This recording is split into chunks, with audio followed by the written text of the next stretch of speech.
SmileyTrips.com இந்தியாவின் leading tour ஆப்ரேட்டரான இவங்க India மற்றும் உலகம் முழுவதும் ஃப்ரான்ச்சைஸ் கொடுக்குறாங்க.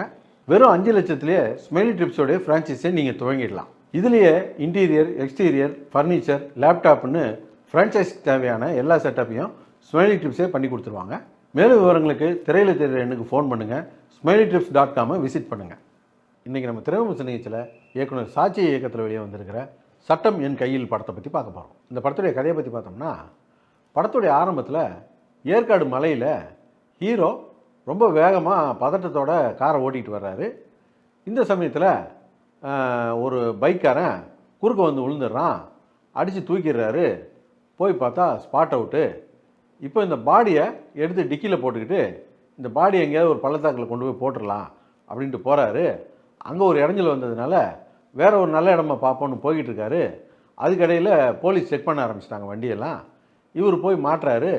மாட்டினவர் அங்கே கதையை திருப்புறதுக்காக ட்ரங்க் அண்ட் டிரைவ் குடிச்சிட்டு இருக்கிறேன், அதுக்கு வேணால் ஃபைன் கட்டுறேன் அப்படின்னு சொல்லிட்டு அங்கே ஒரு அதிகாரிகிட்ட போய் பேசுகிறாரு. அவன் ஒரு பெரிய ஈகோ பிடிச்சவன்.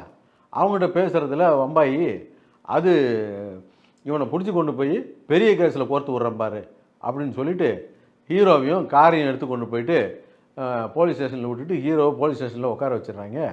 இப்போ போலீஸ் ஸ்டேஷனுக்கு வெளியில் அந்த பணம் இருக்கிற கார் நிற்கிது. உள்ள ஹீரோ ட்ரங்க் அண்ட் டிரைவ் கேஸில் பிடிச்சி வச்சுருக்கானுங்க.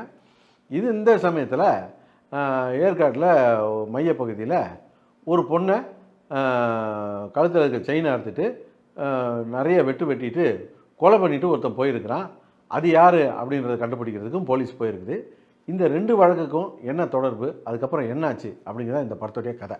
இந்த படத்துடைய சிறப்பான விஷயம் சொல்லணும் அப்படின்னு சொன்னால், படம் ஆரம்பித்த கொஞ்ச நேரத்திலே கதைக்குள்ளே நம்மளை இன்வால்வ் பண்ணி அடுத்து என்ன அப்படின்னு நம்மளை யோசிக்கிற அளவுக்கு பண்ணது தான்.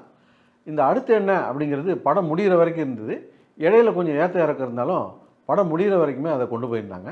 படத்தில் வர்ற எல்லா கேரக்டருமே நல்லா வடிவமைச்சிருந்தாங்க, எல்லாத்துக்குமே முக்கியத்துவம் கொடுத்துருந்தாங்க. அதுலேயும் குறிப்பாக இந்த அஜய்ராஜ், இந்த பாவல் நவகீதன் கேரக்டரு, இந்த 2 பேருக்குள்ளே இருக்கிற ஈகோ கிளாஷ் வந்து படம் முழுக்க நல்ல ஒரு டென்ஷனை கொடுத்துக்கிட்டே இருந்துச்சு.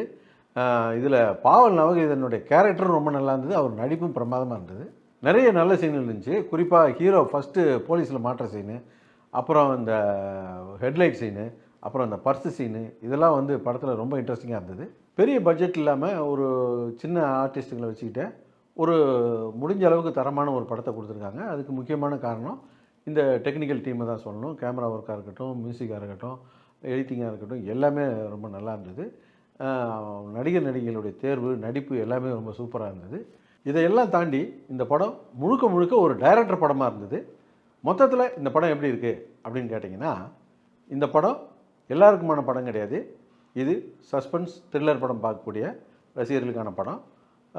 இந்த படம் ஒரு பகல், ஒரு நைட்டு, ஒரு ஃப்ளாஷ்பேக், இவ்வளோ தான் இந்த படம். இதை எந்த அளவுக்கு கிறிஸ்பாக ஒரு கதையை எழுத முடியுமோ அதை எழுதியிருக்காங்க.